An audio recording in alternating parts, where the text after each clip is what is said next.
Lorsque Abraham s'appelait encore Abram, la ville d'Ur restait l'un des centres urbains les plus influents de la Mésopotamie antique. Ses temples à étages, ses canaux et son commerce intense reflétaient une société organisée autour du polythéisme sumérien où la vie quotidienne était mesurée par la volonté de divinités comme Nana, le dieu lunaire. Là, au cœur de cette culture profondément religieuse et établie, Abram grandit au sein d'une famille dédiée au travail et à l'échange commercial sans savoir qu'il serait appelé à rompre avec tout ce qu'il connaissait. La tradition biblique a préservé que Dieu parla à Abram avec un ordre qui allait changer complètement le cours de sa vie. « Pars de ton pays, de ta parenté et de la maison de ton père, vers la terre que je te montrerai. » À une époque où l'identité était profondément liée au clan et au territoire, cet ordre défiait toutes les structures sociales. La promesse qui accompagna l'ordre était tout aussi extraordinaire. Dieu ferait de lui une grande nation, le bénirait et multiplierait sa descendance. Abram entendit cette voix et décida de répondre avec obéissance, geste qui le sépara de tout autre personnage de son époque. Avec sa femme Sarai et son neveu Lot, Abram quitta Ur. Le trajet le conduisit d'abord vers Haran, une ville située sur la route commerciale reliant la Mésopotamie à l'Anatolie et à la Syrie. Haran était également un centre religieux important pour le culte de la lune, similaire à celui d'Ur, ce qui expliquait la présence de sa famille là-bas. Cependant, l'appel divin ne visait pas cette région. Après la mort de son père, Téra, Abram entendit à nouveau l'instruction de se diriger vers un destin qu'il ne connaissait pas encore. Ce fut alors qu'il entreprit définitivement son voyage vers Canaan. Le voyage vers l'ouest l'amena à travers des terrains arides, des vallées fertiles et des implantations dispersées. Canaan, une bande multiculturelle disputée entre les Égyptiens et les Mésopotamiens, était habitée par divers peuples, Amorites, Jébusites, Cananéens et Hittites qui s'établissaient dans des cités-États indépendantes. Lorsque Abram arriva à Sichem, il y érigea un autel, marquant ainsi sa reconnaissance du Dieu qui le guidait. Il se dirigea ensuite vers Béthel, où il invoqua à nouveau le nom divin, montrant une foi qui se construisait à travers des actes concrets plutôt que des discours. Mais son séjour en Canaan ne fut pas facile.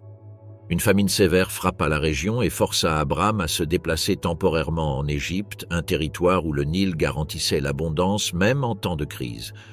Son séjour en Égypte fut marqué par des tensions qui mirent en danger Abram et Sarai, mais il révéla aussi que même les décisions humaines, qu'elles soient justes ou non, ne pouvaient annuler la promesse qui avait été établie.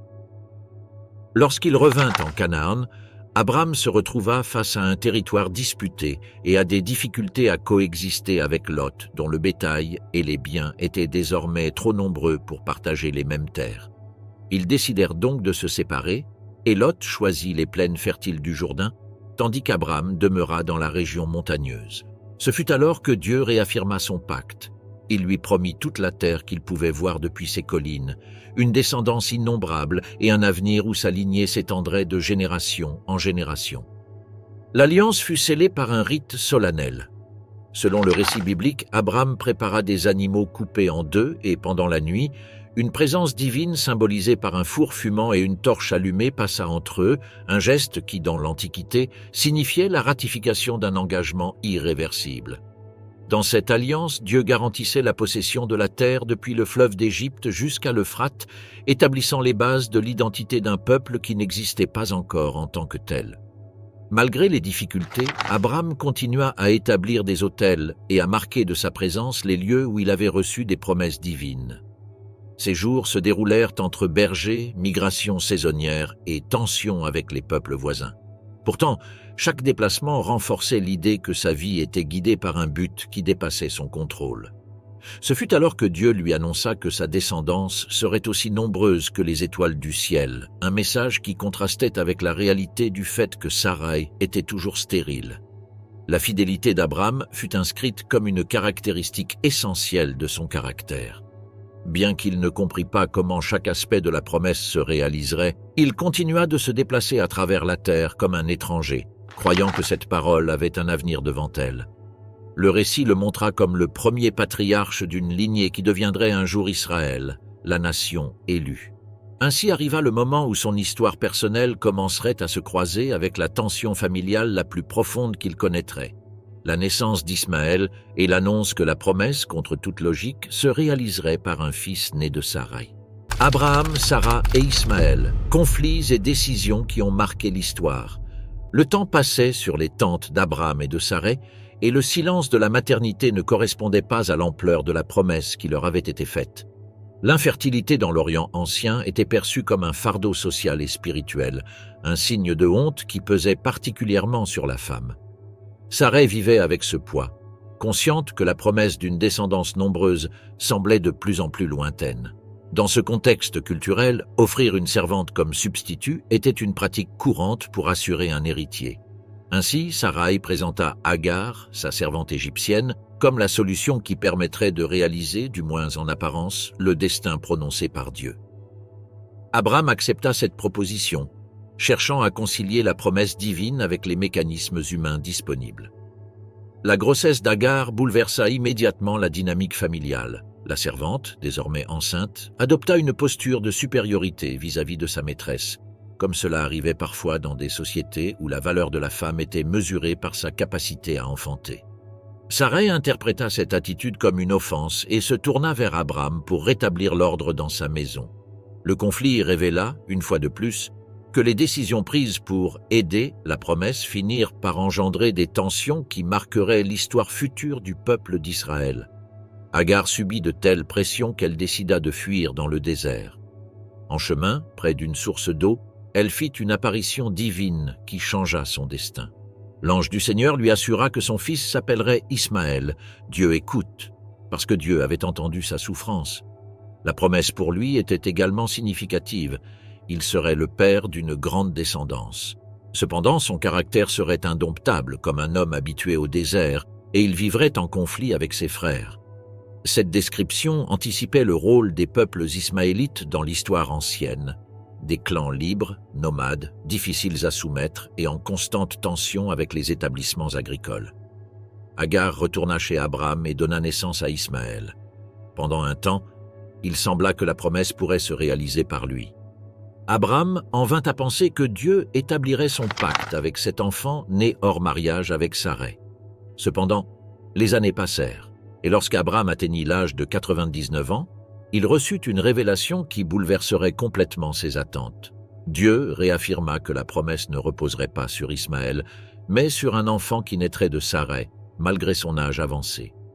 C'est à ce moment-là que le nom d'Abraham changea en Abraham, père de multitudes, et celui de Sarai en Sarah, princesse, indiquant un destin différent, régi par l'intervention divine plus que par la logique biologique.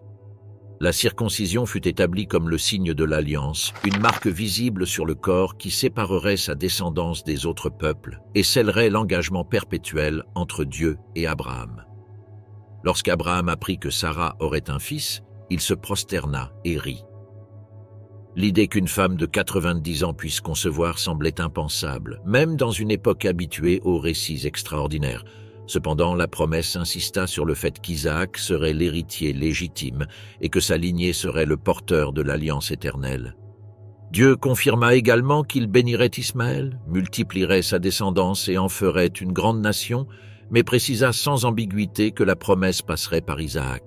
La scène prit encore plus de clarté lorsque 3 visiteurs, présentés dans le récit comme des êtres divins, arrivèrent à la tente d'Abraham dans les chênes de Mamré. Tandis qu'ils partageaient un repas à l'ombre, ils réitérèrent que Sarah aurait un fils l'année suivante. Depuis l'intérieur de la tente, Sarah entendit ces paroles et rit aussi.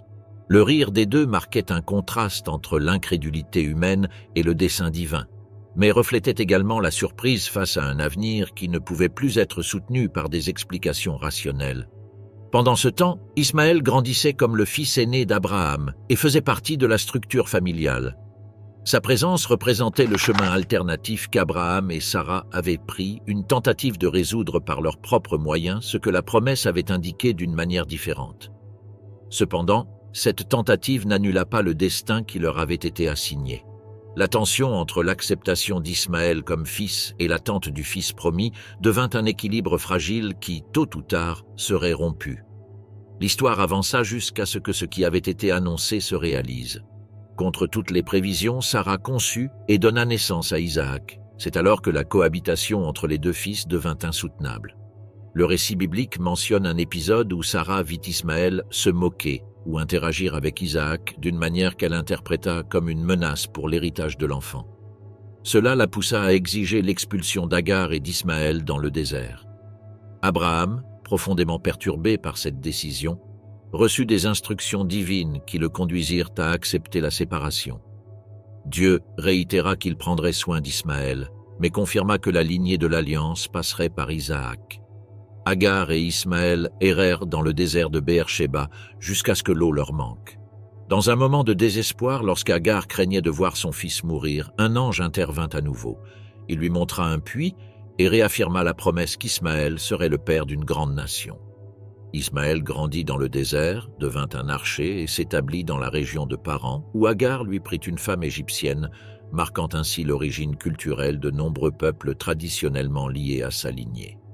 Les chemins d'Isaac et d'Ismaël se séparèrent définitivement, et bien que le récit biblique suggère qu'ils se rencontrèrent pour enterrer Abraham quelque temps après, leur trajectoire représentait déjà des destins distincts. L'histoire avait été marquée par un conflit familial qui donna naissance à deux lignées dont l'influence s'étendrait pendant des millénaires. Isaac, l'héritier de la promesse. Isaac grandit sous l'ombre d'un miracle. Sa naissance, survenue alors qu'Abraham et Sarah avaient perdu toute attente naturelle de descendance, fut vue à son époque comme un signe incontestable d'intervention divine. L'enfant hérita non seulement du nom évoquant le rire de ses parents, mais aussi de la grande responsabilité de maintenir la continuité d'une promesse qui marquait sa famille depuis des décennies. Dans la tradition patriarcale du Moyen-Orient ancien, le fils légitime ne garantissait pas seulement l'héritage matériel, mais affirmait aussi l'identité spirituelle du clan. En Isaac reposait tout cela et bien plus, la continuité d'une lignée choisie pour former une nation. La relation entre Abraham et Isaac fut gravée dans l'un des épisodes les plus intenses du récit biblique, l'épreuve du mont Morija. Isaac, portant le bois, monta avec son père sans savoir qu'il était lui-même l'objet du sacrifice. L'épisode fut narré avec une sobriété qui reflétait la tension d'un acte incompréhensible sous n'importe quelle perspective humaine. Bien que la tradition ait souligné l'obéissance d'Abraham, elle laissa aussi entrevoir la docilité d'Isaac, qui accepta d'être placé sur l'autel sans résistance enregistrée. L'intervention divine, en arrêtant le sacrifice et en fournissant un bélier, confirma à nouveau que la promesse ne serait pas interrompue. Isaac descendit de la montagne vivant, porteur d'un destin qui avait été directement protégé. Après la mort de Sarah, Abraham s'occupa d'assurer un mariage approprié pour son fils.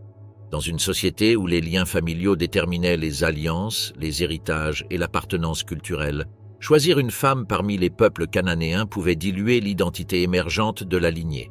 C'est pourquoi Abraham envoya son serviteur le plus fidèle dans la région d'Aram-Naharaïm, terre de ses ancêtres, pour trouver une femme qui partageait ses origines.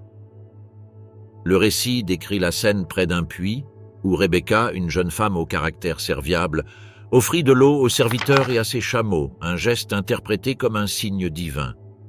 Le mariage entre Isaac et Rebecca consolida la continuité de la lignée au sein du cadre familial, préservant l'identité ethnique et spirituelle. Pendant des années, cependant, le mariage fit face au même obstacle qui avait marqué la génération précédente. Rebecca ne pouvait pas concevoir. Isaac pria pour elle, et la réponse vint sous la forme d'une grossesse agitée, avec des mouvements si intenses que Rebecca consulta Dieu pour comprendre ce qui se passait. La réponse annonça la future tension entre deux nations. Il y a deux peuples dans ton sein, et le plus grand servira le plus petit. La naissance des jumeaux, Ésaü et Jacob, souligna ce contraste dès le départ. Ésaü naquit en premier, couvert de poils et associé au monde de la chasse et de la vie en plein air. Jacob naquit immédiatement après, tenant le talon de son frère, un geste interprété dans l'Antiquité comme un présage de dispute. Le droit d'aînesse légale revenait à Ésaü, mais le destin avait déjà été orienté vers Jacob dans la prophétie donnée avant la naissance. Isaac, en tant que père, mena une vie marquée par la stabilité et la continuité. Il habitait des régions que son père avait parcourues avant lui, rouvrant des puits que les Philistins avaient bouchés après la mort d'Abraham. Dans cette société, les puits étaient le symbole de la vie, de la propriété et de la prospérité, de sorte que les disputes à leur sujet reflétaient des tensions territoriales et économiques. Isaac chercha à éviter les confrontations directes et déménagea plusieurs fois jusqu'à ce qu'il trouve un endroit où il n'y avait pas de conflit, un geste que la tradition interpréta comme un trait de son caractère pacifique. Lors d'une famine, Isaac se rendit dans le territoire philistin de Guérar, où il affronta une situation similaire à celle vécue par Abraham en Égypte. Craignant pour sa vie en raison de la beauté de Rebecca, il déclara qu'elle était sa sœur. Bien que cet acte soit discutable du point de vue éthique moderne, il répondait à des pratiques et des craintes courantes dans un environnement où les gouvernants pouvaient revendiquer les femmes et éliminer les maris. Le mensonge fut découvert, mais le roi Abimélec permit à Isaac et Rebecca de rester dans la région et leur accorda sa protection. Malgré les conflits, Isaac prospéra considérablement. Sa richesse, mesurée en troupeaux, serviteurs et champs productifs, suscita la méfiance parmi les habitants de Guérar, ce qui mena à de nouveaux conflits pour les puits. Cependant, chaque déménagement réaffirmait son engagement en faveur d'une coexistence pacifique et finalement, à Beer-Sheba, il reçut une nouvelle confirmation divine. Dieu se présenta comme le Dieu d'Abraham, lui assurant que la promesse continuerait en lui et que sa descendance serait aussi nombreuse que celle de son père. Isaac érigea un autel en ce lieu, marquant ainsi sa reconnaissance de la fidélité divine. La relation entre Isaac et ses enfants intensifia la tension prophétisée. Isaac favorisa Ésaü, qui lui fournissait de la viande de gibier, tandis que Rebecca préférait Jacob. Ce favoritisme marquerait l'histoire future du clan et engendrerait une fracture qui changerait le cours de la lignée. Avant qu'Isaac ne puisse bénir officiellement son fils aîné, les événements se dérouleraient de telle manière que le droit d'aînesse et la bénédiction reviendraient au fils cadet, accomplissant ainsi ce qui avait été annoncé depuis le ventre de Rebecca, Jacob et Ésaü, rivalité, tromperie et bénédiction. Isaac vieillit dans une vie marquée par la stabilité et la continuité de l'alliance. Mais ses fils grandirent en suivant des chemins si différents que l'harmonie familiale devint impossible. Ésaü, l'aîné, devint un chasseur expert, un homme des champs apprécié pour sa force et son autonomie. Jacob, au contraire, préférait rester parmi les tentes, attentif à l'administration du foyer et des troupeaux. La différence n'était pas seulement de caractère, mais aussi d'affinité. Isaac aimait Ésaü pour la chasse qu'il lui apportait, tandis que Rebecca éprouvait une inclination particulière pour Jacob, qu'elle voyait comme l'héritier légitime de la promesse prononcée pendant sa grossesse. La tension entre les deux frères se manifesta dans un épisode que la tradition enregistra comme décisif. Un jour, Ésaü revint épuisé d'une journée de travail dans les champs et trouva Jacob en train de préparer un ragoût rouge. Épuisé, il demanda un plat de nourriture et Jacob profita de l'occasion pour lui demander en échange le droit d'aînesse, le droit familial le plus important, qui impliquait le leadership et une double héritage. Ésaü, poussé par l'urgence de la faim et peut-être par un caractère impulsif, accepta de céder son droit d'aînesse pour un simple plat de lentilles. Le récit refléta ainsi une cession symbolique qui anticipait de futurs conflits. Le moment le plus tendu de l'histoire arriva lorsqu'Isaac, âgé et ayant perdu sa vue, décida de donner la bénédiction finale à son fils aîné. Rebecca, en apprenant cela, agit rapidement. Elle convainquit Jacob de se faire passer pour Ésaü et de recevoir la bénédiction destinée à son frère aîné. Elle prépara un plat du goût d'Isaac, vêtit Jacob des vêtements d'Ésaü et coucha ses bras et son cou de peau pour imiter la rugosité des poils de son frère. Isaac douta en entendant la voix de Jacob, mais en le palpant et en sentant les vêtements, il crut être devant Ésaü. La bénédiction tomba sur Jacob, abondance, domination et la soumission des peuples et des frères. Lorsque Ésaü arriva avec sa nourriture, la vérité éclata. Isaac trembla profondément, conscient que la bénédiction ne pouvait pas être annulée. Ésaü pleura amèrement et demanda une bénédiction, mais il reçut seulement des paroles qui annonçaient une vie difficile, marquée par l'épée et un destin de servitude occasionnelle. La rivalité entre les deux frères se transforma en haine et Ésaü jura de tuer Jacob lorsque leur père serait mort. Rebecca, en apprenant cette menace, envoya Jacob chez son frère Laban à Haran, sous prétexte qu'il devait y chercher une épouse de sa propre lignée. Jacob commença sa fuite vers le nord, seul et vulnérable. En chemin, il eut un rêve qui marquerait profondément son destin. En s'allongeant sur une pierre, il vit une échelle qui s'étendait de la terre au ciel, avec des anges montant et descendant. Au sommet, Dieu réitéra les promesses faites à Abraham et Isaac. Jacob hériterait de la terre où il dormait, sa descendance serait aussi nombreuse que la poussière de la terre, et toutes les familles du monde seraient bénies par lui. À son réveil, Jacob érigea une stèle et appela ce lieu Béthel, maison de Dieu, s'engageant à reconnaître le Dieu qui lui avait été révélé. Lorsqu'il arriva à Haran, Jacob rencontra Rachel, la fille de Laban, près d'un puits. Elle lui offrit de l'eau et le conduisit devant sa famille. Laban le reçut avec affection, mais il vit rapidement en Jacob une occasion de profiter de sa capacité de travail. Ils convinrent que Jacob travaillerait 7 ans pour épouser Rachel. Cependant, à la fin de cette période, Laban le trompa et lui donna Léa, la sœur aînée, justifiant cela par les coutumes locales. Jacob dut travailler encore 7 ans pour Rachel et la tension entre les deux sœurs marquerait les premières années de la vie familiale. La rivalité entre Léa et Rachel pour la maternité devint l'un des axes du récit. Léa conçut des enfants facilement, tandis que Rachel luttait contre l'infertilité. Dans cette compétition, toutes deux donnèrent des servantes à Jacob pour avoir des enfants en leur nom, reproduisant ainsi des modèles familiaux antérieurs. Avec le temps, 12 fils et une fille, Dina, naquirent. Les enfants de Jacob seraient les patriarches des 12 tribus d'Israël, répartis entre Léa, Rachel et les servantes Bila et Zilpa. La famille grandit au milieu de tensions, d'alliances changeantes et d'épisodes qui reflétaient la complexité humaine du clan. Pendant cette période, Jacob prospéra énormément sous la supervision de Laban, bien que ce dernier tentât de manipuler à plusieurs reprises son salaire et ses conditions de travail. La capacité de Jacob à gérer les troupeaux et sa ruse lui permirent de former une fortune considérable. Lorsque la tension avec Laban devint insoutenable, Jacob décida de fuir avec sa famille et ses troupeaux, répétant ainsi le modèle de déplacement qui avait marqué sa lignée. En revenant vers Canaan, Jacob affronta un moment décisif. Craignant de retrouver Ésaü, il envoya des messagers et des cadeaux à l'avance pour apaiser sa colère. La nuit précédant la rencontre, Jacob eut une autre rencontre mystérieuse. Il lutta avec un être dont l'identité n'est pas définie dans le récit, bien que la tradition le reconnaisse comme un messager divin. À l'aube, cet être le bénit et changea son nom en Israël, celui qui lutte avec Dieu, marquant une nouvelle étape dans sa vie et dans l'identité future du peuple. La rencontre avec Ésaü, contrairement aux attentes, ne se termina pas par la violence. Ésaü l'embrassa, accepta les cadeaux et permit que les deux suivissent des chemins séparés. Jacob s'installa finalement en terre de Canaan, où l'histoire prendrait bientôt un tournant avec l'un de ses fils les plus jeunes, Joseph, dont le destin transformerait complètement la vie de la famille. Joseph, de esclave à gouverneur d'Égypte. Le récit de Joseph est l'un des plus détaillés et dramatiques de la tradition patriarcale. Fils de Jacob et Rachel, Joseph naquit dans la vieillesse de son père, ce qui suscita une affection particulière à son égard. Jacob le distingua par une tunique longue et multicolore, un vêtement qui suggérait statut et favoritisme.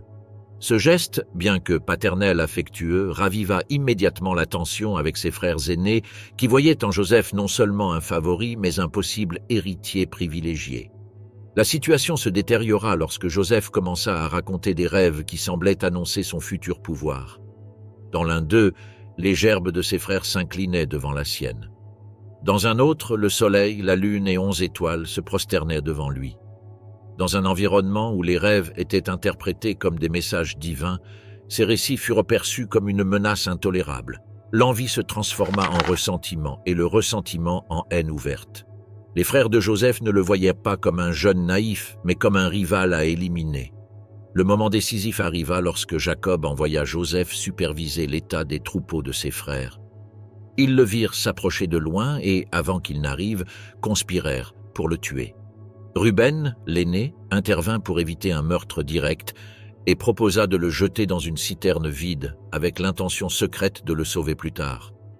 Alors que Joseph reposait dans la citerne, un groupe de marchands ismaélites se dirigeant vers l'Égypte apparut à l'horizon. Ce fut Juda qui suggéra de vendre Joseph au lieu de le tuer. Cette transaction, réalisée pour 20 pièces d'argent, détermina le tournant de l'histoire. Les frères trompèrent Jacob en lui présentant la tunique trempée dans le sang de chèvre, lui faisant croire que Joseph avait été dévoré par une bête sauvage. Jacob pleura inconsolablement tandis que Joseph était conduit en Égypte.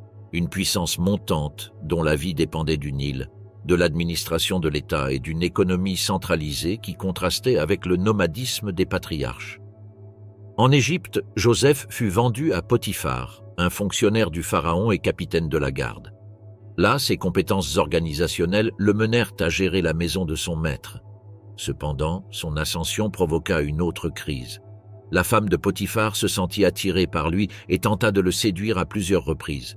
Se voyant rejeté, elle l'accusa faussement d'avoir tenté d'abuser d'elle. Joseph fut emprisonné, victime d'une injustice qui reflétait la vulnérabilité d'un étranger dans des terres étrangères. En prison, Joseph se distingua à nouveau par son intégrité et ses capacités. Le responsable de la prison lui confia la supervision des détenus et ainsi il rencontra deux officiers du pharaon, l'échanson et le panetier. Tous deux avaient fait des rêves inquiétants et Joseph, insistant sur le fait que les interprétations appartenaient à Dieu, leur expliqua leur signification. L'échanson serait rétabli dans sa fonction, le panetier exécuté. Les événements se réalisèrent comme Joseph l'avait annoncé, mais l'échanson, une fois sa position rétablie, oublia de le mentionner au pharaon. 2 ans passèrent avant que le pharaon n'ait des rêves perturbants. 7 vaches grasses dévorées par 7 maigres et 7 épis pleins consommés par 7 épis flétris. Aucun magicien ni sage du palais ne put les interpréter. Ce fut alors que l'échanson se souvint de Joseph. Le jeune Hébreu fut sorti de la prison, arrangé et conduit devant le pharaon. Avec humilité, Joseph clarifia que l'interprétation ne venait pas de lui, mais de Dieu. Il annonça qu'Égypte connaîtrait 7 années d'abondance, suivies de 7 années de grande famine. Il conseilla de stocker du grain pendant les années de prospérité pour survivre à la crise à venir. La proposition impressionna le pharaon, qui reconnut en Joseph une sagesse et un esprit exceptionnels. Il le nomma gouverneur d'Égypte, second en autorité seulement après lui. Joseph reçut un nom égyptien, Zaphnath-Panéach, et une femme égyptienne, Asnath, avec qui il eut 2 fils, Manassé et Éphraïm. Pendant les années d'abondance, il organisa le stockage du grain dans des villes stratégiques. Lorsque la famine frappa la région, l'Égypte était prête et des villages entiers vinrent acheter de la nourriture. Parmi ceux qui souffraient de la pénurie se trouvaient Jacob et ses fils. En apprenant que l'Égypte avait du grain, Jacob envoya ses fils, à l'exception de Benjamin, le frère cadet de Joseph, acheter des vivres. Lorsqu'ils arrivèrent devant Joseph, ils ne le reconnurent pas, bien qu'il les identifiât immédiatement. La distance culturelle, les vêtements égyptiens et le rang d'autorité les empêchaient d'imaginer que le gouverneur était leur frère perdu. Joseph les reçut avec sévérité, les accusant d'être des espions, et les soumit à une série d'épreuves destinées à révéler les changements dans leur caractère. Il exigea qu'ils amènent Benjamin pour prouver leur honnêteté, retint Siméon comme garantie et envoya du grain à Canaan. Lorsque Benjamin arriva enfin, Joseph cacha sa coupe dans son sac pour l'accuser de vol et provoquer une réaction de ses frères. Ce fut Judas qui démontra un profond changement en se proposant comme esclave à la place du jeune homme, reconnaissant la faute passée. Ce geste amena Joseph à révéler son identité en pleurant. Il affirme que, bien que ses frères aient agi avec malveillance, Dieu avait transformé cet acte pour préserver des vies pendant la famine. Jacob et toute sa famille se rendirent en Égypte, s'installant à Goshen, une région fertile et adaptée pour les bergers. Ainsi commença le séjour des Israélites en Égypte, initialement dans un contexte de protection et de prospérité. Israël en Égypte, la prospérité transformée en esclavage. L'arrivée de Jacob et de ses fils en Égypte représenta un tournant inattendu dans l'histoire de la lignée d'Abraham. Le pharaon, reconnaissant pour la sagesse et la gestion de Joseph, autorisa toute la famille à s'installer dans la région de Goshen, une zone fertile près du delta du Nil. Là, les descendants de Jacob trouvèrent un environnement propice à l'élevage et à la croissance démographique. Le récit biblique souligne que, pendant les années de Joseph, Israël prospéra considérablement. Ils augmentèrent en nombre, renforcèrent leurs troupeaux et s'adaptèrent à la stabilité politique et économique de l'Empire égyptien. Joseph continua à administrer les ressources du pays, tandis que la famine s'étendait au-delà de l'Égypte. À cette époque, la politique du pharaon s'affirma, selon laquelle les paysans égyptiens, n'ayant pas de grains propres, cédèrent leurs biens et services à l'État en échange de nourriture. Le pays se réorganisa de manière centralisée avec un pouvoir croissant entre les mains du pharaon. Ce processus permettait à Joseph de maintenir l'administration égyptienne efficacement, mais il transforma également la structure sociale de l'Empire. Le passage du temps entraîna un changement générationnel lent, mais inévitable. Joseph vieillissait, vit grandir ses enfants Manassé et Éphraïm, et assista à l'établissement de sa famille en terres égyptiennes. Avant de mourir, Joseph obtint de ses frères la promesse qu'une fois le moment venu, il transférerait ses restes dans la terre promise, un geste qui reflétait l'attente constante du retour à Canaan. Sa mort marqua la fin d'une ère de protection, car avec lui disparut la figure qui unissait Israël au pouvoir égyptien. Les années passèrent, et le récit affirme qu'un nouveau pharaon se leva en Égypte qui ne connaissait pas Joseph. Bien que l'expression ne signifie pas nécessairement une ignorance littérale, elle indique un profond changement politique. Les dynasties égyptiennes connaissaient fréquemment des ruptures, des invasions ou des changements brusques de dirigeants, et un nouveau souverain pouvait reconfigurer des alliances ou percevoir des menaces là où il y avait auparavant coopération. Israël, désormais nombreux et bien établi, commença à être vu comme un groupe ethnique distinct, croissant et potentiellement déstabilisateur. Le pharaon remarqua que les Israélites se multiplièrent de manière significative. Dans une société où la stabilité dépendait de la main-d'œuvre et de la loyauté envers l'État, la croissance d'un peuple étranger suscita des soupçons. Craignant qu'en cas de guerre, il ne s'allient avec les ennemis de l'Égypte, le pharaon décida de leur imposer des travaux forcés. Des chefs de groupe furent établis pour les opprimer avec des tâches lourdes, construction de magasins, transport de matériaux et participation à des projets d'État. Les villes de Pithom et de Ramsès furent construites avec le travail des Israélites, mettant en évidence l'ampleur des travaux pharaoniques auxquels ils participèrent. Cependant, plus ils étaient opprimés, plus ils croissaient. La politique de pression ne réduisit pas les Israélites, mais augmenta l'inquiétude du pharaon. La réponse fut de radicaliser l'oppression. Les travaux devinrent plus durs, exigeant la production de briques, mélangeant de l'argile et de la paille, sous une surveillance stricte et sans diminuer le quota quotidien. Les journées interminables, la chaleur du delta et la discipline des caporaux égyptiens marquèrent une période de souffrance qui transforma la vie quotidienne du peuple. La naissance de Moïse, un libérateur promis. L'oppression en Égypte avait atteint un point critique lorsque naquit l'enfant destiné à changer l'avenir d'Israël. Le décret du pharaon ordonnait de jeter dans le Nil tous les nouveau-nés mâles, cherchant à briser la croissance démographique du peuple hébreu. Dans ce climat de peur, une femme lévite donna naissance à un enfant dont la vie représentait un défi direct à l'autorité égyptienne. Pendant 3 mois, elle réussit à le cacher, évitant que les surveillants découvrent son existence. Mais à mesure que l'enfant grandissait, il devenait impossible de le garder caché. C'est alors qu'elle décida de prendre une mesure désespérée qui, sans le savoir, connecterait le destin de l'enfant au cœur même du pouvoir égyptien. Elle prépara un panier en papyrus et l'imperméabilisa avec du bitume et du goudron, suivant des techniques courantes pour fabriquer de petites embarcations dans le delta. Elle plaça l'enfant à l'intérieur et laissa le panier parmi les roseaux au bord du Nil, espérant que le courant ne l'emporterait pas trop loin et qu'un jour quelqu'un le trouverait. La sœur du petit, Myriam, resta à distance pour observer ce qui allait se passer. Ce qui suivit fut un tournant inattendu que le récit biblique présente comme une intervention providentielle. La fille du pharaon descendit au fleuve pour se baigner et découvrit le panier. En l'ouvrant, elle vit le bébé pleurer et ressentit de la compassion. Bien qu'il fût évident qu'il s'agissait d'un enfant hébreu, elle ne le remit pas aux gardes et n'exécuta pas le décret. Myriam s'approcha et proposa de chercher une nourrice hébraïque, permettant ainsi à la propre mère de l'enfant de l'allaiter sous protection royale. Ainsi l'enfant destiné à mourir grandit les premières années dans la maison qui avait tenté de le sauver. Lorsqu'il fut sevré, sa mère le conduisit à la princesse, qui l'adopta et lui donna le nom de Moïse, interprété comme « tiré des eaux ». Élevé dans l'environnement du palais, Moïse aurait reçu une éducation privilégiée. L'Égypte était l'un des centres culturels les plus avancés du Proche-Orient ancien. Écriture hiéroglyphique, mathématiques, administration étatique, construction monumentale et une bureaucratie sophistiquée. Un jeune homme éduqué dans cette sphère acquérait des connaissances qu'aucun Hébreu esclave ne pouvait obtenir. La tradition ultérieure a suggéré que Moïse fut instruit dans toute la sagesse des Égyptiens, ce qui expliquerait sa capacité à diriger par la suite.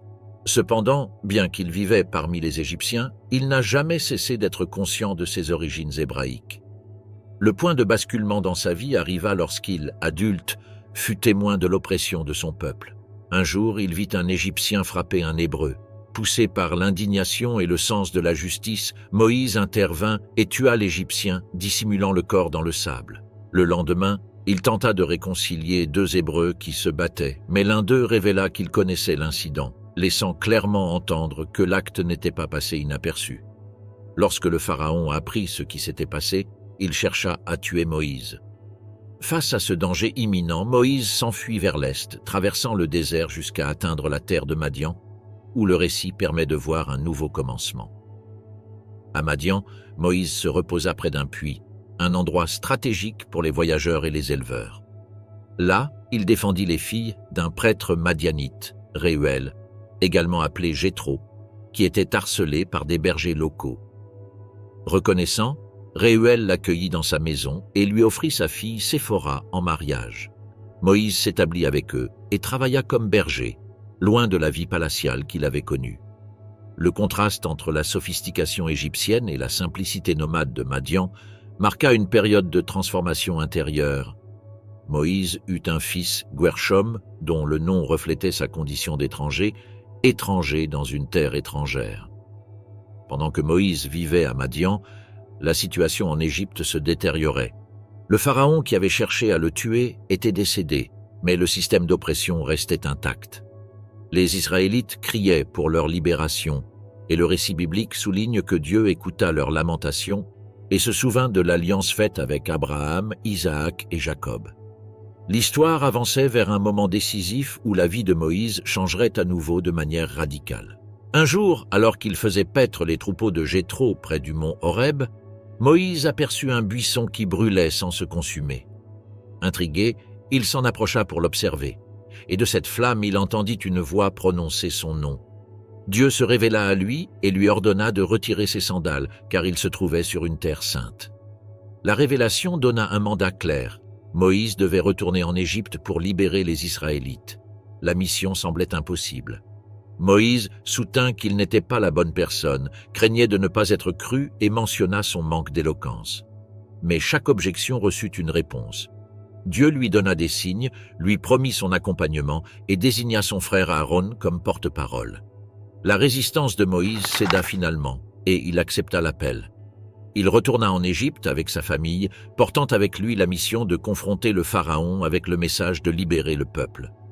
L'homme qui avait fui comme un fugitif reviendrait maintenant comme représentant d'une autorité supérieure, amorçant une confrontation qui changerait l'histoire de l'Égypte et d'Israël. Les 10 plaies et la chute du pouvoir égyptien.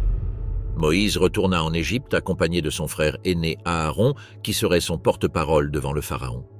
La cour égyptienne restait un épicentre de pouvoir, de religiosité et d'autorité absolue.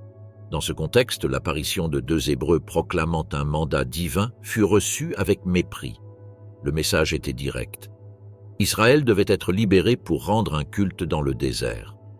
Le pharaon répondit en durcissant encore plus les travaux forcés et en accusant les Hébreux de paresse. La confrontation, loin de se résoudre par des paroles, se transforma en un affrontement entre l'autorité du pharaon et le pouvoir du Dieu des patriarches. Ce fut alors que commencèrent les signes. Chacune des 10 plaies frappa comme un coup symbolique et littéral contre les dieux d'Égypte, leurs éléments sacrés et la structure économique de l'Empire.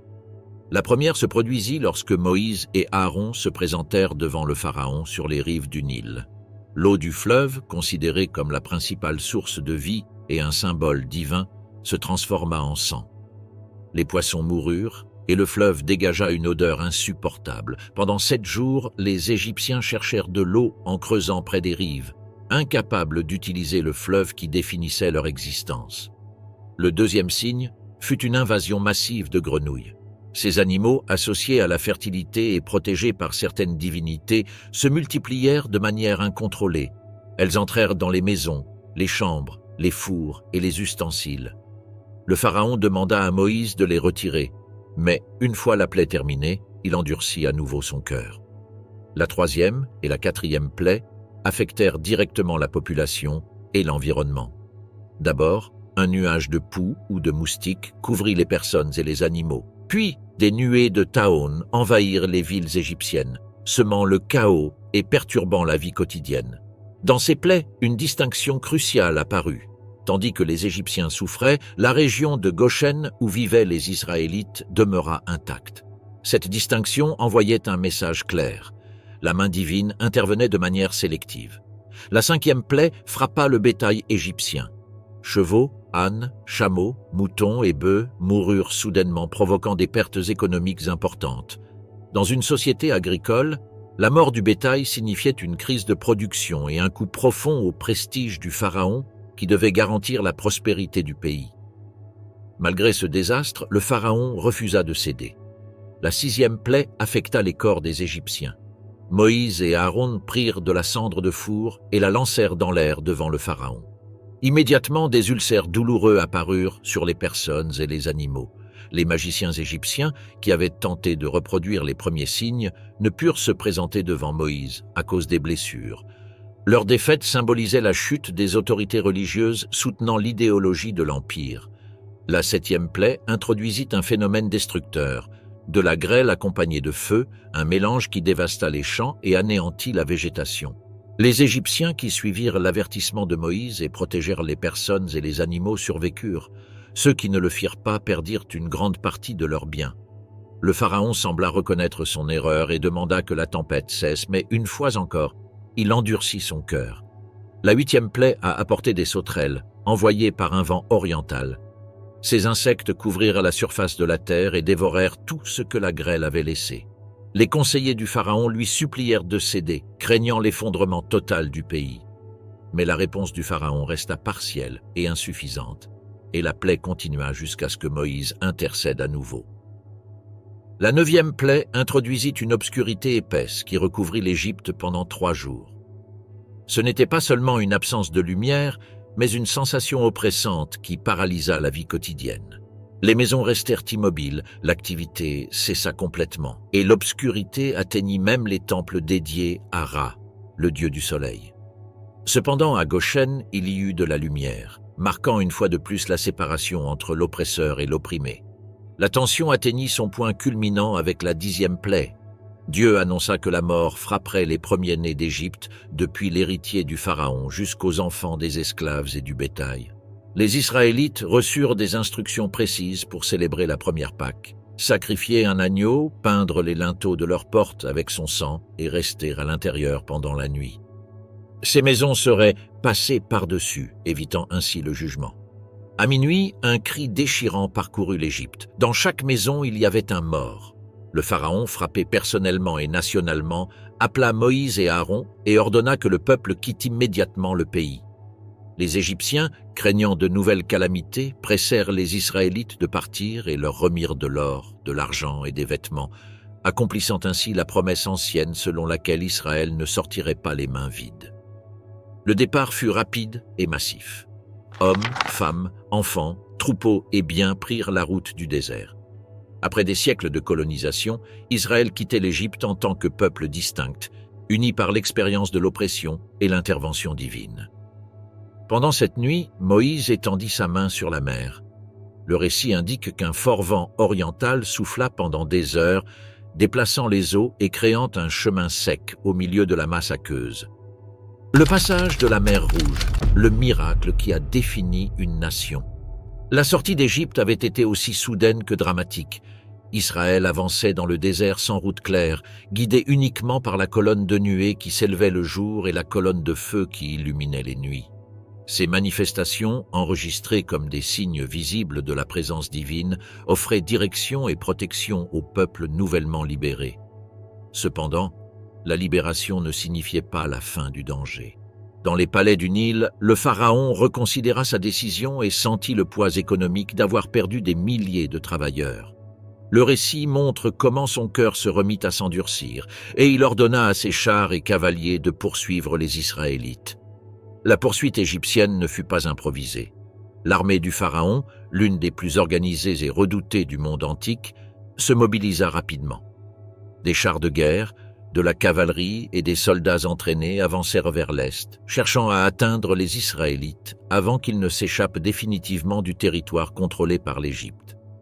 Les Hébreux, en les voyant approcher, se retrouvèrent pris au piège entre la mer et la force militaire qui s'approchait. La panique s'empara du camp. Beaucoup reprochèrent à Moïse, lui rappelant qu'ils avaient averti des conséquences de défier le pharaon. Ils préféraient l'esclavage connu à la mort sous l'épée égyptienne. Moïse répondit par une phrase que la tradition conserva comme une déclaration de confiance absolue. « Ne craignez rien. Tenez bon et regardez le salut que le Seigneur accomplira aujourd'hui pour vous. » C'était une affirmation qui défiait toute logique militaire. Il n'y avait ni armes, ni murailles, ni route de fuite. Le peuple était complètement exposé. Cependant, la colonne de nuée qui les avait guidés changea de position et se plaça entre les Israélites et les Égyptiens. Le nuage obscurcit la vision de l'armée poursuivante et créa une séparation qui empêcha l'avancée immédiate, tandis que du côté d'Israël, la colonne continuait à fournir de la lumière. Pendant cette nuit-là, Moïse étendit sa main sur la mer. Le récit indique qu'un fort vent d'est souffla pendant des heures, déplaçant les eaux et créant un chemin sec au milieu de la masse aquatique. Le phénomène, décrit comme miraculeux, permit aux Israélites d'avancer entre deux murs d'eau vers l'autre rive. Le peuple traversa précipitamment, portant des enfants, des affaires et des troupeaux, conscient qu'il traversait un espace aussi extraordinaire que dangereux. L'armée égyptienne, en voyant le passage ouvert, décida de se lancer à leur poursuite. Les chars avancèrent entre les murs d'eau, mais bientôt la situation devint chaotique. Les roues se coincèrent, les chevaux se déchaînèrent et la formation militaire perdit sa cohésion. Le texte biblique suggère que la panique saisit les soldats lorsqu'ils crurent percevoir l'intervention divine contre eux. Pendant que les Égyptiens luttaient pour avancer, les Israélites atteignirent la terre ferme de l'autre côté de la mer. Ce fut alors que Moïse étendit à nouveau sa main. Les eaux retournèrent à leur cours naturel, couvrant les soldats et les chars pris dans le lit marin. La force de la mer, qui avait été un chemin pour Israël, devint un instrument de destruction pour l'Égypte. Le pharaon, dont le nom n'est pas mentionné dans le récit, resta marqué comme le monarque dont l'obstination affronta non seulement un peuple, mais une volonté supérieure. Le récit affirme qu'aucun membre de l'armée qui les poursuivit ne survécut. Lorsqu'Israël vit les corps des Égyptiens emportés par les vagues, il comprit l'ampleur de ce qui s'était passé. La menace immédiate avait disparu. Le peuple qui avait douté un instant plus tôt reconnut le leadership de Moïse avec crainte et respect. Dans ce contexte, naquit un chant que la tradition attribue à Moïse et à sa sœur Myriam. L'hymne célébrait la victoire, mettait en lumière le pouvoir divin et devint l'un des poèmes les plus anciens conservés dans la Bible. Le passage de la mer consacra Israël en tant que peuple séparé de l'Égypte, non seulement géographiquement, mais aussi spirituellement. Contrairement aux expériences patriarcales qui s'étaient déroulées dans des clans familiaux et des territoires dispersés, cet épisode impliqua toute une communauté unie par une expérience commune et déterminante. L'Exode ne se limitait plus à la fuite d'un groupe opprimé, il devenait la naissance symbolique d'une nation. Après la célébration, Israël s'enfonça dans le désert de Shur, entamant un voyage marqué par la pénurie, l'apprentissage et les tensions constantes entre la liberté fraîchement acquise et l'incertitude du chemin. Le désert, épreuves, miracles et formations spirituelles. Après avoir traversé la mer, Israël se dirigea vers le désert de Shur, une étendue aride où la liberté récemment acquise se heurta aux difficultés d'un territoire inhospitalier. L'euphorie initiale de la libération se dissipa rapidement face à la réalité de la soif. Le peuple marcha pendant 3 jours sans trouver d'eau jusqu'à ce qu'il atteigne Mara, où l'eau était amère et imbuvable. La frustration éclata en plainte contre Moïse, reflétant une tension qui deviendrait récurrente au cours de la traversée. Moïse cria à Dieu, qui lui montra un arbre, et lorsqu'il fut jeté dans l'eau, il purifia l'eau. La scène souligna le modèle qui marquerait l'expérience dans le désert. Besoins humains, clameurs, intervention divine et apprentissage collectif. Le groupe continua jusqu'à Élim, un oasis avec 12 sources et 70 palmiers, où ils trouvèrent un repos temporaire. Mais en s'aventurant de nouveau dans le désert de Sin, le manque de nourriture déclencha une nouvelle explosion de mécontentement. Les Israélites se souvenaient avec nostalgie des marmites de viande d'Égypte, oubliant les conditions de servitude. En réponse, Dieu annonça qu'il pourvoirait à leur nourriture quotidiennement. Cette provision arriva sous deux formes. L'après-midi, des bandes de cailles descendirent sur le camp. Le matin, une fine couche semblable à de la gelée couvrit le sol. Lorsqu'ils la ramassèrent, ils découvrirent un aliment inconnu qu'ils appelèrent manna, un terme qui signifie littéralement « qu'est-ce que c'est ?» Le manna devint leur nourriture quotidienne pendant 40 ans avec des instructions précises. Prendre seulement ce qui était nécessaire pour chaque jour, sauf avant le sabbat, où ils pouvaient ramasser une double portion. Le récit conserve des détails sur la dynamique sociale générée par la manne. Certains tentèrent de garder plus que ce qui était permis et découvrirent que cela se corrompait le lendemain. D'autres sortirent chercher pendant le sabbat et ne trouvèrent rien. Ces scènes révèlent un processus de discipline et de dépendance qui modelait un peuple habitué à prendre des décisions pour la survie immédiate. La provision quotidienne exigeait une confiance constante en ce qu'il y aurait de la nourriture le lendemain. Ce n'était pas seulement un acte de subsistance, mais une pédagogie visant à transformer une multitude récemment libérée en une communauté avec une identité spirituelle et une cohésion sociale. Un autre défi surgit du manque d'eau à Réphidim. Une fois de plus, le peuple se plaignit contre Moïse et se demanda si Dieu était vraiment avec eux. La tension monta au point où Moïse craignait d'être lapidé. Le récit indique que Dieu instruisit Moïse de frapper une roche à Horeb, de laquelle jaillit de l'eau pour étancher toute la communauté. Le lieu reçut le nom de Massa et Mériba, épreuve et querelle, parce qu'à cet endroit Israël mit Dieu à l'épreuve en demandant s'il était vraiment avec eux. Le désert apporta également la première confrontation militaire du peuple après sa sortie d'Égypte. Les Amalécites, un groupe nomade habitué à parcourir le territoire aride du Sinaï, attaquèrent les Israélites à Réphidim. Moïse ordonna à Josué de choisir des hommes pour la bataille, tandis que lui montait sur une colline avec le bâton de Dieu. Le récit raconte que pendant que Moïse maintenait les bras levés, Israël l'emportait, mais dès qu'il les abaissait, Amalek prenait l'avantage.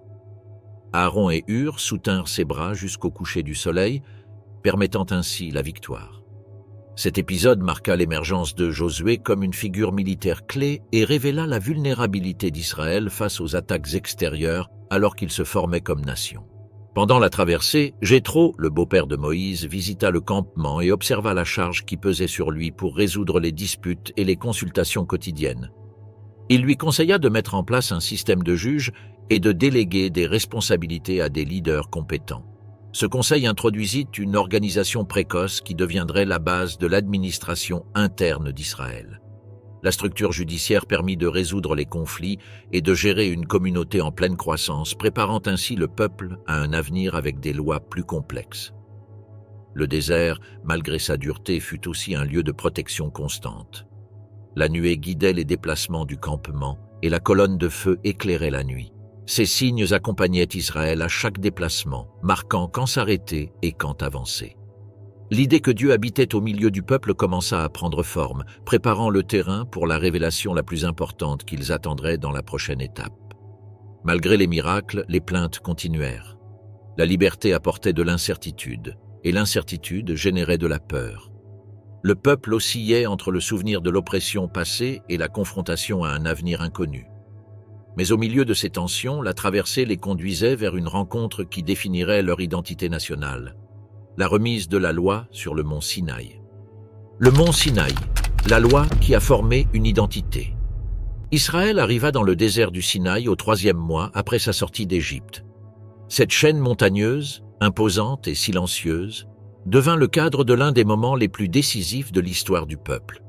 Le campement fut installé au pied de la montagne et Moïse monta pour recevoir des instructions divines.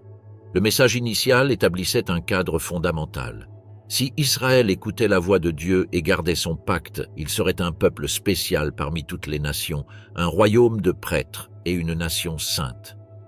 Cette déclaration marqua la première articulation du destin collectif du peuple, transformant un groupe d'esclaves libérés en une communauté ayant une vocation spirituelle et une responsabilité morale.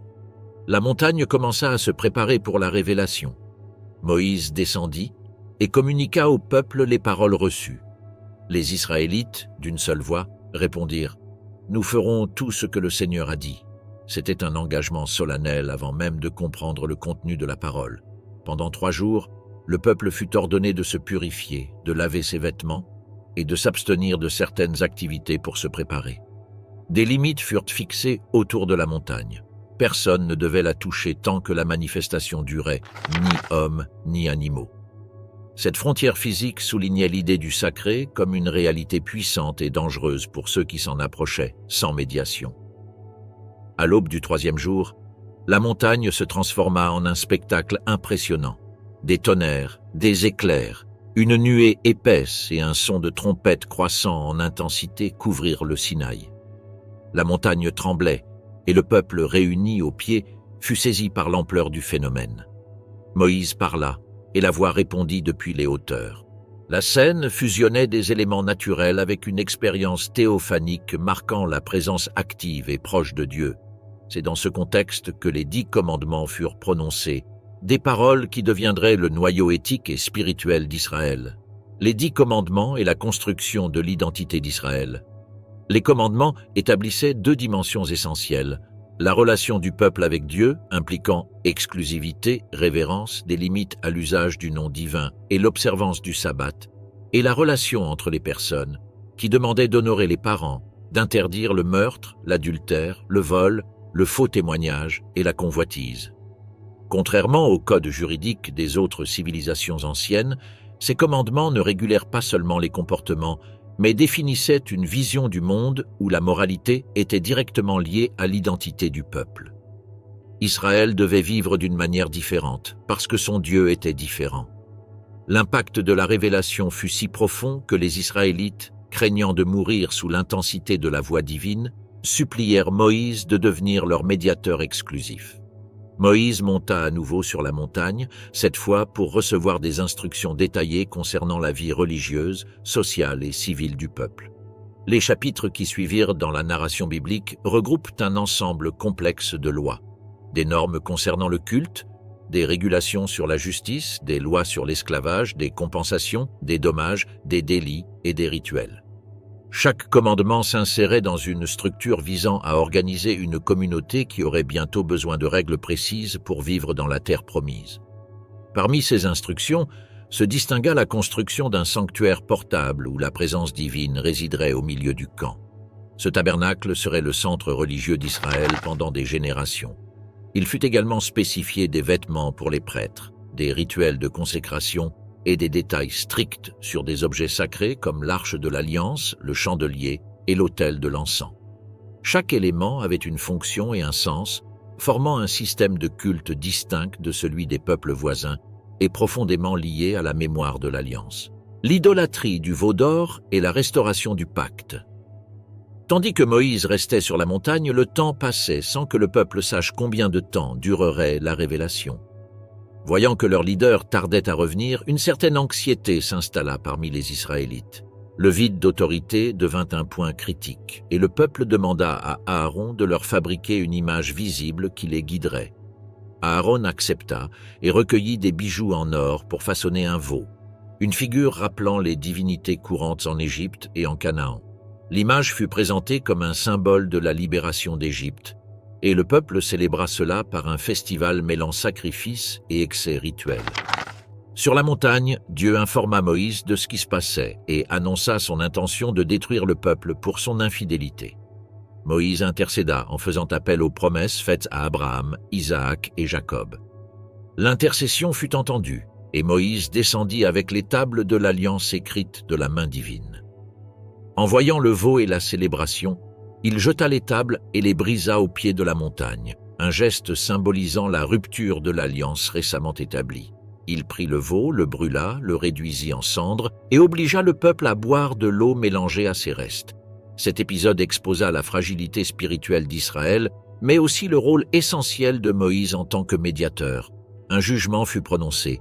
Les Lévites punirent ceux qui avaient mené la rébellion. Ensuite, Moïse monta de nouveau pour demander pardon pour la nation.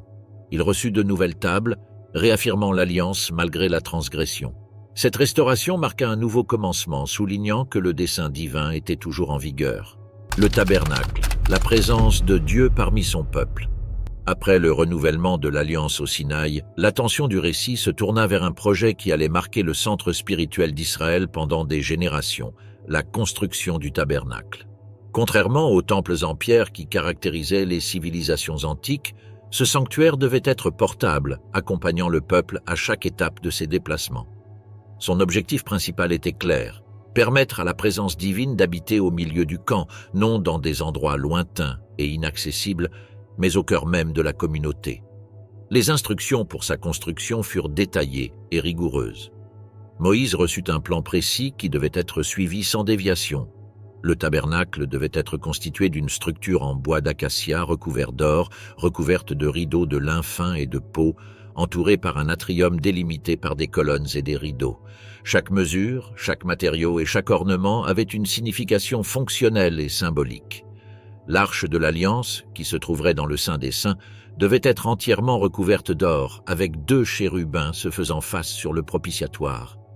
Là se manifesterait la présence divine entre les ailes déployées des chérubins. Pour réaliser ce projet, des artisans exceptionnels furent choisis. Le récit mentionne Bézaléel et Aholiab, décrits comme des hommes remplis de sagesse, de compétences et de connaissances artistiques. Leurs capacités couvraient la menuiserie, la métallurgie, le tissage et la gravure. Avec eux, d'autres artisans contribuèrent avec des tissus brodés, des moulures en or, des ustensiles en bronze et des éléments précieux. Le peuple, de son côté, apporta des matériaux, or, argent, pierres précieuses, lin, huile et bois. Ces contributions étaient volontaires, et à un moment donné, Moïse dut ordonner qu'on cesse d'apporter davantage, car la quantité rassemblée dépassait les besoins. Le tabernacle, organisation et éléments sacrés.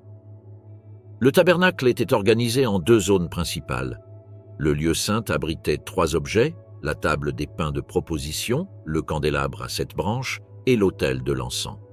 Chacun avait une fonction rituelle spécifique.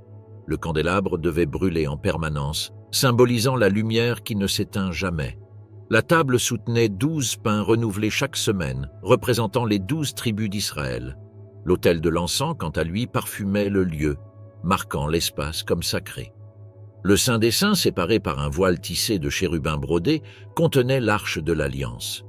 Ce voile, épais et magnifiquement tissé, représentait la barrière entre la présence divine et l'humanité. Seul le grand prêtre pouvait le franchir une fois par an, lors du jour des expiations, portant le sang du sacrifice pour l'expiation du peuple. Ce design soulignait à la fois la proximité et la sainteté de la présence divine. Dieu habitait parmi eux, mais l'accès à cet espace nécessitait une médiation et une purification. Autour du tabernacle se trouvait un atrium avec l'autel des holocaustes et la cuve de bronze. L'autel, construit en bois recouvert de bronze, était l'endroit où les sacrifices quotidiens étaient effectués. La cuve servait aux prêtres pour se laver avant d'exercer leurs fonctions.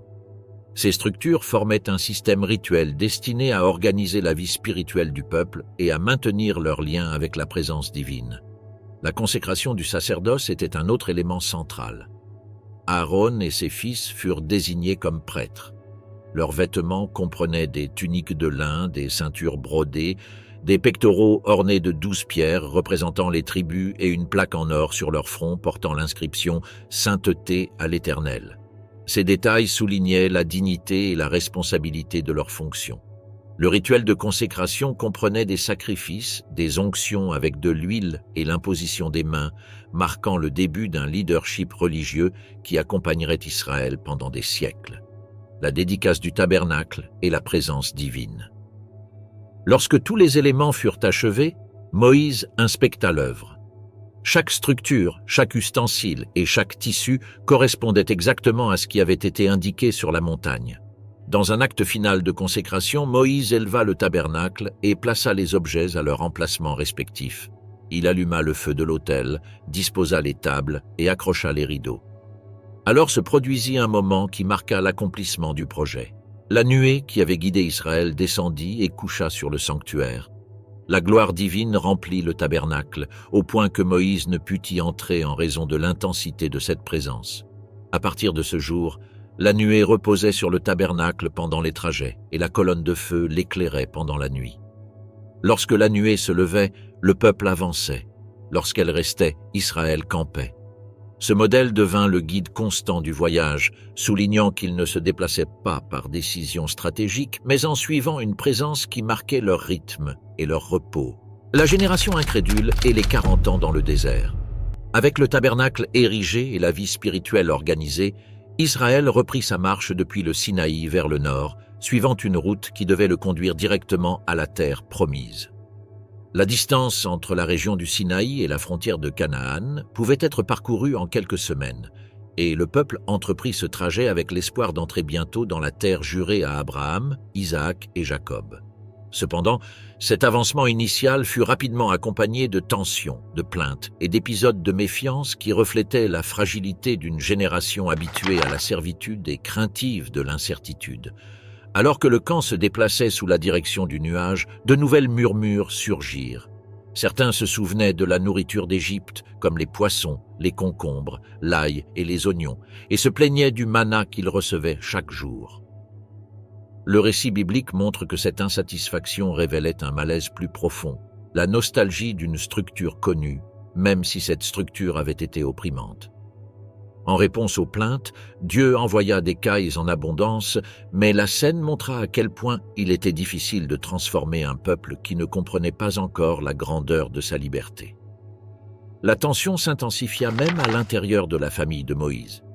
Myriam et Aaron mirent en question son autorité, ce qui conduisit à un jugement divin sur Myriam.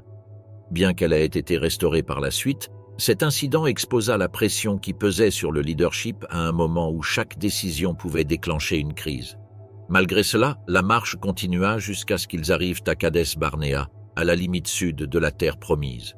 Là, le récit atteignit l'un de ses points les plus critiques. Moïse envoya 12 espions, un pour chaque tribu, pour explorer Canaan. L'objectif était de connaître la terre, ses villes, ses ressources et ses habitants. Les espions parcoururent le territoire pendant 40 jours, du désert du Negev aux collines du nord, observant des forteresses, des champs fertiles, des vignobles et des villes fortifiées. Ils apportèrent avec eux une énorme grappe de raisins, symbole de la fertilité qui caractérisait la région. Cependant, avec cette preuve de prospérité, ils apportèrent aussi un message qui sema la peur dans le camp. 10 des espions affirmèrent que, bien que la terre fût bonne, elle était habitée par des peuples puissants, les Amalécites au sud, les Cananéens sur la côte, les Jébuséens et les Hittites dans les montagnes, et surtout les Anakéens, un groupe de guerriers décrits comme de grande taille. Leur rapport transmettait un sentiment d'impossibilité. Les villes étaient fortifiées, les habitants étaient des guerriers experts et toute tentative de conquête signifierait la défaite. Leurs paroles, chargées de peur, se propagèrent rapidement dans la foule. Seuls 2 espions, Josué et Caleb, défendirent l'idée de continuer. Ils reconnurent la force des habitants, mais affirmèrent qu'Israël pourrait conquérir la terre s'il avait confiance dans la promesse divine. Cependant, leur message fut éclipsé par la peur généralisée. La foule pleura, se plaignit, et certains proposèrent de retourner en Égypte. Cette nuit-là devint un point de rupture. Le peuple, qui avait vu la mer s'ouvrir et le nuage descendre sur le tabernacle, doutait désormais de sa capacité à prendre la terre promise depuis des générations. La réaction divine face à cette incrédulité fut sévère. Moïse intercéda à nouveau, mais le verdict fut clair. La génération adulte sortie d'Égypte ne pénétrerait pas en Canaan. Seuls les enfants qu'il croyait condamnés à mourir dans le désert et les 2 espions fidèles, Josué et Caleb, y entreraient. Le reste errerait pendant 40 ans, un pour chaque jour que les espions avaient parcouru la terre, jusqu'à ce que tous les adultes incrédules meurent. Ce jugement définissait le destin d'une génération et étendait le voyage bien au-delà de ce qui était prévu. En entendant la punition, certains Israélites tentèrent d'avancer seuls vers la terre promise, sans la direction divine ni le leadership de Moïse. Ils furent rapidement défaits par les Amalécites et les Cananéens qui habitaient la région montagneuse. Cette tentative échouée souligna que la conquête ne dépendait pas d'un effort humain isolé, mais de l'obéissance et de l'opportunité. Les années suivantes se déroulèrent dans un cycle répétitif de marche, de campement et d'apprentissage forcé. Le désert devint un lieu où naissait une nouvelle génération, des enfants qui n'avaient pas connu l'esclavage, des jeunes qui grandirent à l'ombre du tabernacle, et des familles qui voyaient les anciens de la génération précédente mourir progressivement. Le manna continuait de tomber chaque matin, la nuée continuait de guider, et les rituels du tabernacle structuraient la vie spirituelle du peuple. Ce lent passage forgeait une identité différente, plus disciplinée et consciente du poids de l'alliance. La narration mentionne d'autres rébellions pendant ces années, comme celle de Corée, Dathan et Abiram, qui s'élevèrent contre l'autorité de Moïse et d'Aaron en argumentant que tout le peuple était saint. La rébellion se termina par un jugement immédiat, renforçant l'idée que le leadership n'était pas le résultat de l'ambition humaine, mais de la désignation divine. La mort de Myriam survint également, suivie peu après de celle d'Aaron sur le mont Hor, marquant la fin de figures clés de la sortie d'Égypte. Vers la fin de cette période, Moïse commet une erreur qui aura des répercussions sur son propre destin. À Mériba, face aux plaintes concernant le manque d'eau, il frappa la roche pour qu'elle donne de l'eau, au lieu de lui parler comme cela lui avait été ordonné. Bien que l'eau ait jailli, cet acte de désobéissance l'exclut d'entrer dans la terre promise. Le jugement toucha même le leader le plus fidèle d'Israël, montrant la gravité de l'alliance et la responsabilité que comportait la direction du peuple. Josué est l'arrivée en Canaan, l'accomplissement de la promesse. Après 4 décennies dans le désert, Israël se trouvait enfin face au seuil de la terre promise. Le campement s'étendait dans les plaines de Moab, à l'est du fleuve Jourdain, d'où l'on pouvait apercevoir les collines et les vallées de Canaan. La génération qui était sortie d'Égypte avait presque disparu. À sa place, une nouvelle génération, formée dans la discipline du désert et l'expérience du tabernacle, se préparait à entrer dans la terre promise à Abraham. Moïse, déjà âgé, savait qu'il ne franchirait pas le fleuve. Sa mission touchait à sa fin. Avant de mourir, Moïse réaffirma la loi, prononça des discours adressés à la nouvelle génération et bénit les tribus. Il monta ensuite sur le mont Nebo, d'où il contempla l'étendue de Canaan, les champs de Jéricho, les montagnes centrales et les plaines fertiles. Depuis ce point, le récit le montre contemplant ce qu'il ne foulerait pas. Moïse mourut là et son enterrement resta enveloppé de mystère, sans un lieu enregistré qui puisse devenir un objet de culte. Sa mort marqua la fin de l'ère du prophète qui avait guidé le peuple depuis l'oppression en Égypte jusqu'aux portes de l'héritage. Le leadership passa alors à Josué, fils de Nun, qui avait été l'assistant de Moïse, un fidèle compagnon et l'un des 2 espions ayant cru à la promesse. Sa nomination ne fut pas improvisée. Moïse le présenta devant le peuple et le sacerdoce, lui imposant les mains et le désignant comme successeur. De plus, le récit souligne que Josué reçut le soutien divin nécessaire pour conduire le peuple dans une étape qui nécessiterait une stratégie militaire, une fidélité spirituelle et une détermination. Le voyage vers Canaan a commencé par la nécessité de traverser le Jourdain, un fleuve qui, en période de récolte, débordait et coulait avec force. Selon le récit, l'intervention divine qui avait marqué le passage de la mer Rouge se manifesta à nouveau. Josué ordonna aux prêtres qui transportaient l'arche de l'Alliance d'avancer vers le fleuve.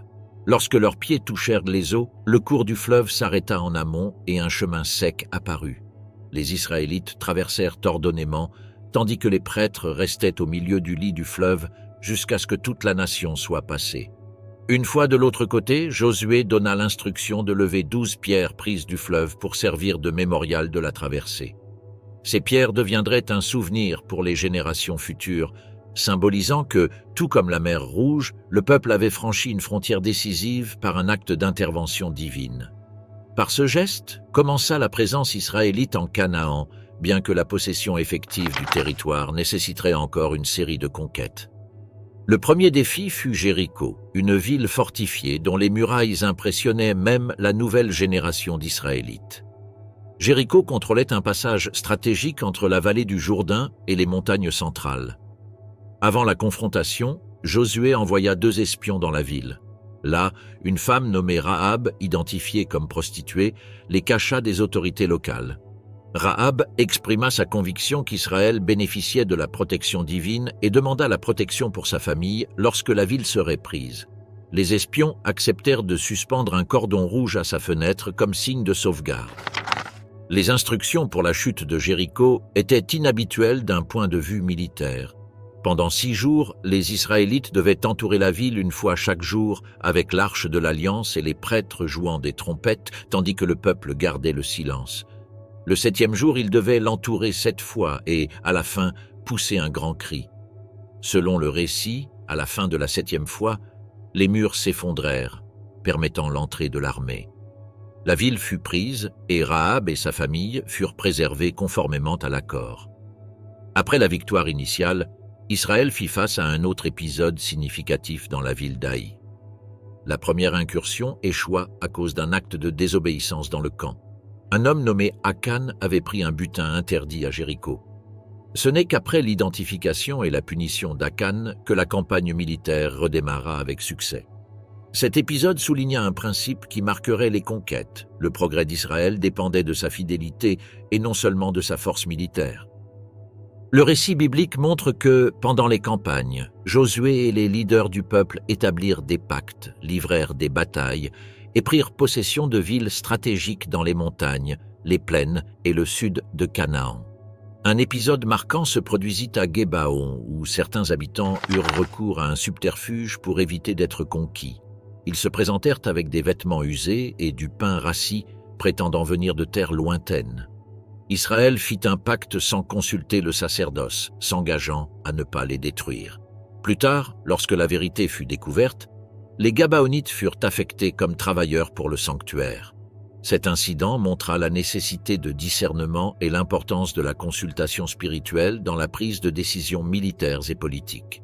Pendant ces campagnes, le récit met en avant la figure de Josué en tant que leader guidé à la fois par la stratégie et par l'obéissance. Une coalition de rois cananéens se réunit pour attaquer Gébaon et Josué vint en défense. Lors de la bataille enregistrée dans la vallée d'Ajalon, Israël remporta une victoire décisive, accentuée par un phénomène extraordinaire relaté dans un ancien poème qui suggère la prolongation du jour pour permettre de compléter la défaite de l'ennemi. Ce récit, bien que poétique dans sa forme, souligne l'idée centrale. La conquête n'était pas le résultat de la force humaine, mais d'un accompagnement divin qui se manifestait de manières exceptionnelles. Avec le temps, les campagnes conduisirent au contrôle de vastes zones du pays, bien que la conquête complète fût un processus prolongé qui se poursuivrait après la vie de Josué. Les tribus reçurent des territoires attribués par un système de distribution organisé lors des assemblées tenues à Silo, où le tabernacle avait été installé. Israël entrait ainsi dans une nouvelle phase en tant que peuple installé avec un territoire, des lois et un leadership consolidé. Josué, désormais âgé, rassembla le peuple pour l'exhorter à la fidélité.